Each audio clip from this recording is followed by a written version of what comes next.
Hi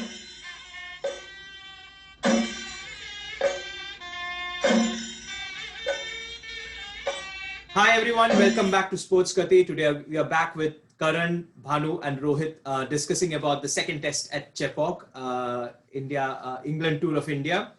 And we have won this. So we are back, we as in India.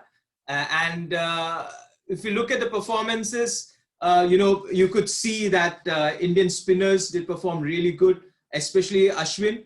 And with the bat, there were a lot of criticism on the Mumbai boys, but one of the Mumbai boy, Rohit Sharma, has responded to the criticism very well. And his century in the first innings was really important. But you can't forget the second innings. You know, the man who played it is again Ravichandran Ashwin. So Ashwin stole the show with the ball, with the bat. What do you think about the India's performance, against England right now? Over to you, Bhanu. I remember in our previous podcast when we were reviewing the first test match, we brought up the session-by-session performance chart and sort of spoke about how England had won almost every session, nine out of the 14 sessions that were played in that match. And India did exactly that, and in fact, even better. Right from day one, the toss went our way. The pitch was prepared, keeping in mind the strengths of our bowlers. And I think just the way in which there was so much talk and there was so much distraction around the quality of the pitch, Indian batsmen went there on the same pitch and showed not just to the English batsmen, but also to the critics and all experts around the world that proper application and patience can definitely pay off. I definitely feel that Rohit Sharma's innings is not being as much spoken about as much it should be, because he really played one gem of a knock in the first innings for India, and it has to be called out that this match was not an easy win for India. This was a win that the Indian team went out there and applied themselves in every session, whether it was the fielding, whether it was the bowling, whether it was the batting. We all know what happened in the margin of the victory, 313 runs, one of the biggest victories for India in Test match cricket. But a couple of performances definitely must be mentioned, and I'll start with Akshay Patel, making his way back into the team after the injury. And there was so much discussion around Nadeem's place in the side last match, and I think Akshay has shut all the conversation around his spot in the Test match. Not only is a very handy bowler, I think he can also get some runs knocking for us in the matches to come. And once Jadeja is back, I think there will be a very good battle for that spot, the all-rounder spot in our team. And speaking of all-rounders, I think Ravichandran Ashwin has just jumped up, and he's, I think, the third ranked best all-rounder right now in the world. I was just seeing the updated rankings. I mean, what a match he had. Eight wickets, two of which were Ben Stokes in both the innings. Both balls were peaches. And at the century in the second innings to steady India's ship and make sure that the match is not just going towards, a draw, but a confirmed victory for India. The 450-run lead that we managed on day three really went on to be pivotal for us in setting up very aggressive fields in the final innings and making sure that our fielders are in close catching positions instead of saving runs and boundaries. So overall, I think for India, it was a fantastic match. We reversed the same thing that happened to us in the first game, where we went on, got a really huge lead, got our bowlers did a fantastic job. Ashwin's five wickets in the first innings and Akshay's 5 wickets in the second innings really made sure that England did not get any big partnerships. Rishabh Pant's keeping has once again come into the talking, and for good reasons this time. With the IPL options coming up and all players sort of making sure that their performances get noticed by the selectors. I think the next test match is also going to be a fantastic game. And I think India is definitely now very well poised to carry on their form, take on the strengths from this game, and make sure that we make it to that WTC final. Having said that, I don't think there was too much to talk about the English performance, and I think Karan has prepared something. So Karan, what do you feel about the English performance? What do you think they could have done better, and any departments where you think they did better than the Indian team at all? I feel I wouldn't say an entire department, but one of the things where England was equally as good as India would be their wicket keeping. We all know that Ben Foakes was fabulous throughout the game. He was involved in about 6 wickets throughout both the innings, where he had 3 stumpings, 2 caught behinds, and he was involved in 1 run out as well. But the stumping of Rohit Sharma, I think, was beautiful, considering that how the roles of wicket keepers have changed over the years, where there was a time where they were just, if you can keep, you bat at number 7, and the whole evolvement of with Kumar Sangakkara and now Rishabh Pant coming into the mix, where batting also becomes important, because England already has a very good keeper with Josh Butler, but he was sent back home after the first test due to England's rotation policy, and then Foakes comes in. He has a weird style of keeping, but works for him. He's got quick hands, so I think that was very useful for England. And that Leach and Foakes and Moeen Ali and Foakes combination, when they were spinning, he was predicting where the ball would spin, and he was there to get the ball. And his collection also was very neat. I felt at some like Rohit with like Rishabh Pant did really well, but I felt that overall I think Foakes was a better keeper, and he also scored 42 runs, which was their highest score in the highest individual score in the first innings. So I think England should work on Foakes a little more, considering the whole Ashes series is coming around. And if they think that he's also a good limited ball player, maybe they should start grooming him. The other standout performance, in my opinion, was Moeen Ali. Moeen Ali was almost playing a test after 18 months because he had the whole COVID issue and he wasn't able to play. So Moeen Ali also did well. He picked up 8 wickets and then he had a flurry. But the one thing which I felt was really weird about the English team was their selection. Knowing that this would be a slightly turn-up pitch, they picked up Stuart Broad. I mean, they definitely had batting till number 8 and Broad would come at 11. So on and so forth. They packed their 11 with heavy batting. But when you take Stuart Broad, you expect him to bowl some overs. Stuart Broad bowled a total of 20 overs of the 181.4 England had bowled throughout the game. So that selection, I feel, was a little weird in my head. Maybe they could have gone for a spinner or some other all-rounder. And maybe they would have had a better balance, knowing that they had 3 spinners, where India played 3 spinners in Kuldeep, Akshay and Ashwin. Maybe on that department, I feel England should have done better. Overall, I feel the biggest issue with England is the whole selection policy, where they don't know who's going to turn up for the next game, because they have this weird rotation policy where if you play all 3 formats, you need equal amount of rest. And that, I feel that, okay, it's good in a way that players get enough rest. But on the other hand, when you're playing an opponent like India, you don't have your best 11 on the pitch. And that for me is a worry. I mean, they'd want to try newer players for the Ashes, and that is very important. But they also need to know that they still have a shot at the World Championship final if they win the remaining 2 games. I mean, why wouldn't you go out with your strongest 11? So I feel that is something which England should improve going forward. Maybe just understand what needs to be done better or what needs to be improved, keeping the conditions in mind. That being said, I also felt that England had a lot of baggage in their head, where they felt that the pitch was doing more. I felt that their players weren't up to the mark with respect to their life. I really felt the pitch wasn't doing so much.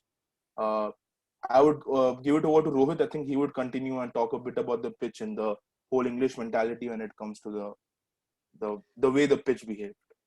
Yes, thanks, Karan. I first want to mention a couple more points which I felt was different on English performance compared to the first test.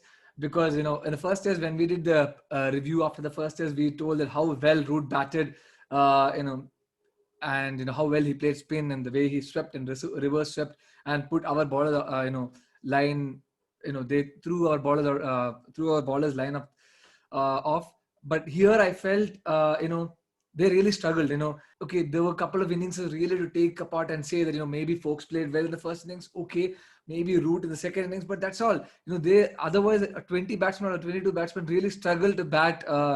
For me that was kind of shocking, because the pitch as such was not that bad to score only 130 runs in the second innings of the match. Because that is something I felt. English batting, all the praise they rightly deserved in the first match, I felt they completely just threw it off the second match when the pitch actually started turning a bit more than what it turned in the first match, and they suddenly were found out. So I felt the batting was poor, and I think they will need to sort it out going forward, because the pitches are going to be there. Because the first match pitch was actually a flat track, and to score runs in flat track, especially the first 2 days, is not what is great. to score runs when the ball starts turning, because they struggled in the second innings in the first match, and in the first 2 innings in the second match. I feel that is where the real challenge is. Now, having said that, let's come to the pitch and let's analyze how much of a bad pitch, or how much of a poor pitch this was, because there was a lot of criticism and a lot of unwarranted criticism that came across, or that came that came up during the first 2 days of the cricket match. I remember Simon Hughes and Michael Vaughan coming up and saying that this is a sandpit of a pitch, and this is not, this is like playing in the beach, and this is not a cricket pitch. And Michael Vaughan was saying that this pitch is not meant for cricket for 5 days, but it is a biased pitch for supporting Indian batsmen or Indian players. I felt that was very unwarranted, because I was then to dig up some stats. I actually decided, okay, put my head down and then show some stats. So I have put some stats here. So here are some numbers to say that how bad this pitch is in general context. So these are numbers of India's performance against Sena countries away and home, okay, in the last 2 years. So starting from 2018, I have removed the numbers of the Australian series of 2018 because I felt it was redundant, because we visited them in the 2020, which was a more even pitch. So I've taken that numbers. So here, if you see here now, this match, the Chepauk match, the last line. Okay, I'll be now adding this as we go to ensure that where we lie. Now, if you see here, the two main criteria generally people look on to is the run scored. So the run scored in this match was 913 runs, as you can see. And one thing you can see is that this is already greater than both the matches that happened in New Zealand for India, in the India tour of New Zealand, and also the first 2 matches in Australia, and also a couple of matches from South Africa, and even a couple of matches in England. So in terms of runs, this pitch was not bad. Now let's come to in terms of overs. Number of overs played. Now, people can say that, we scored a lot of runs because, we just went counter-attacking, and Rohit Sharma went blitzkrieg and scored some runs. So Moeen Ali scored quick runs. No, that is not the case. Batsmen could bat overs also. We batted 293 overs. So the entire match team batted 293 overs, which is again, way greater than what was there in New Zealand, or even, a couple of matches in South Africa or England. So, when you compare these numbers for overs, it's still better. But I feel the right number, which actually puts a context. That's why I put this in bold. And I thought this was a real, for me, the defining criteria for saying whether a match is, or a pitch is poor or good or very good or excellent. So for me, that is runs per wicket. Now, if for me, again, this is my approximation. For me, runs per wicket, that is, if the runs per wicket is somewhere between, say, 25 to 40, I will consider the pitch to be in a good pitch to play, a good 5-day pitch. Okay, that's something between 25 to 40. Yes, this was slightly below the mark. It is 22, and it was correctly. It didn't go 5 days. It went only 4 days, 3.5 days, 4 days. So it was not a 5-day pitch. I completely agree with that. But then, the criticism which we received is completely off.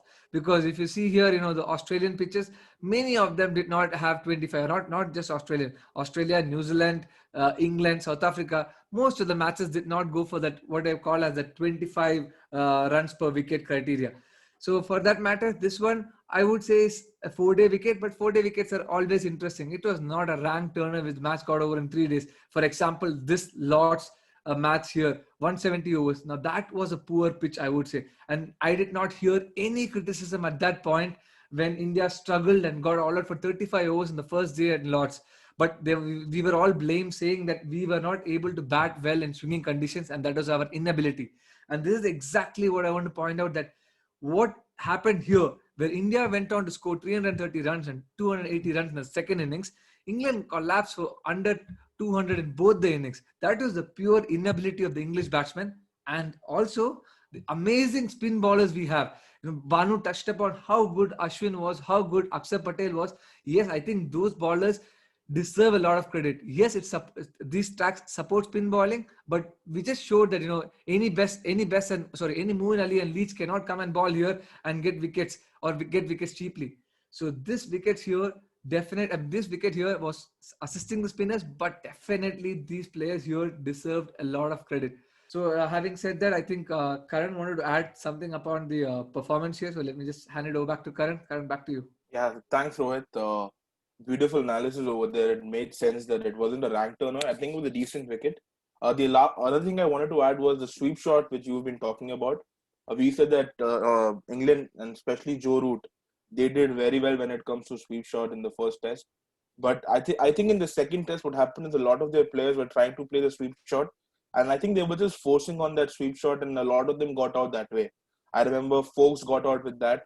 And to give you a small stat about, there were 6 dismissals in the entire match where English players got out playing the sweep shot, and their average was about 8.16, whereas they only scored 49 runs off the sweep shot.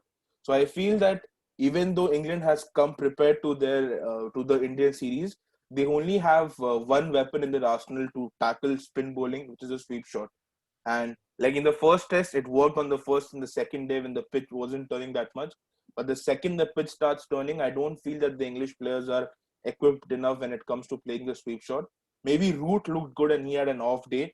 And the second you get Root out cheaply, their entire team collapses. Because in terms of runs, this was their highest test defeat. I mean, in terms of margin, it was 317, which was the largest test defeat for them. So I think it's right time for English to step up and, figure out their best playing 11, understand what needs to be done. Because Barristow is back into the mix. I think Archer will be back into the mix. Jimmy Anderson will be back. Moeen will be leaving. From that perspective, they just need to sit back and get prepared for the test on the 24th. That's all on my end. Okay. Yes, Karan. Yes, something that also I just want to touch upon, because I was watching Australian Open and there was a quote from Rod Laver there which said that, when you are ahead, that is when you are the most vulnerable. That's exactly what happened here. England, with all their confidence, came here and they thought they can sweep their way out, as Karan mentioned, but, we saw that that's not always the case, because the other team evolves. And India should be also, wary of that, in the coming match, especially because the pink ball test, we can have new challenges. There's a surprise section that we have planned today.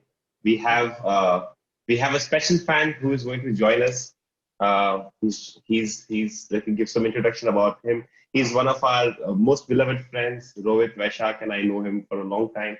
True Chennai boy and one of the biggest supporters of Ravichandran Ashwin that we all know in our group. He keenly saw all the days of the test match, every over bowled and every run scored. Akshay, do you want to come on and share your experience with us and speak a few words about Ravichandran Ashwin and your love for him? Hi, welcome to our channel. Hi guys, thank you for having me on. I feel I have a very simple, purpose in life. God has put me on this earth to support Ravichandran Ashwin, and I'm here doing that. The greatest player that's ever played the game, by far. Oh, yes. And I had a great, like an absolute great day in Chennai. A fifer and 100, and if it were not for the North Indian conspiracy that's with Kohli and his North Indian buddies, this is something that needs to be discussed. If N. Srinivasan was the boss of BCCI, this would not be happening. Ashwin have got that second fifer for sure. There would be like the continuation of the fifer, 100 fifer. But anyway, I mean, apart from that, Kohli has also been a great supporter of Ashwin, played him every time. Ashwin is the main go-to guy. So, I'm happy, man. I'm happy as can be. That's exactly where my background is, both Kohli and Ashwin. I think both of them have been fantastic for our team, overseas and at home. And rightly, Ashwin even gave a big thank you to MSD in one of his speeches after the game, saying that Virat Kohli has been very instrumental in carrying the team the same way MS Dhoni was doing. North Indian and South Indian fights apart, Akshay, how did you feel being a Chennai boy, seeing somebody from your city take the team through the finishing line, be out there, that partnership with Kohli, that 100 that Ashwin scored? Do you want to walk us through what was going in your mind during that innings? Thinking that Kohli better play a good supporting innings to Ashwin, because clearly Ashwin was on the path there. Kohli was feeling it a couple of times. Ashwin is sweeping Jack Leach. Ashwin doesn't care. He's playing some good counter-attacking cricket. So I was like, Kohli better hang on. Man has been struggling for form. He's clearly not doing well. He needs to get to at least 50 so that he can support Ashwin on his way to his 100. So I'm happy Kohli did that, man. He stuck around. He played a few shots. But Ashwin, the fact that he came in and starts was it a reverse sweep that he started with, or he started with something? Yeah, he started something that was pretty counter-attacking. Like he was clear in his interviews that this is the way I wanted to play. And honestly, it might not have come out. It hasn't come out for a while. But I'm going to say over the past, since basically Jadeja started getting applaud for his batting average, Ashwin has just started batting much better. So, I feel that his batting, he's a genuine number 7, dude. Like, I mean, I don't know what more you want from your number 7, 500s. Granted, all 4 are against West Indies, which was anyway. But all 500 is great for your number 7. And Jadeja bats before him. That's a pretty strong batting lineup. But to go back to your point about how I felt, dude, I felt intensely happy. Right, I'm a big Ashwin fan, so it was great. Like I loved it. The only thing that missed that was the Spiker in the second innings, which it should have happened. I feel. No, I just feel this is going to keep Akshay motivated now. Another century with a 10-wicket haul in some game, hopefully coming up soon. And I truly agree with you. I think the entire country felt the same joy that Siraj felt when they were taking that single when the ball went towards the boundary for Ashwin's century, right? Fists went up in the air and everybody was just so happy because we knew that from there on the game was in our hands. I think somebody else, if you have any question for Akshay, feel free to ask. I think he has a lot of fun experiences to share. I have a question for Akshay. Hi, Akshay. Do you think this is Ashwin's best performance? Like, in considering his test career, is this his best performance?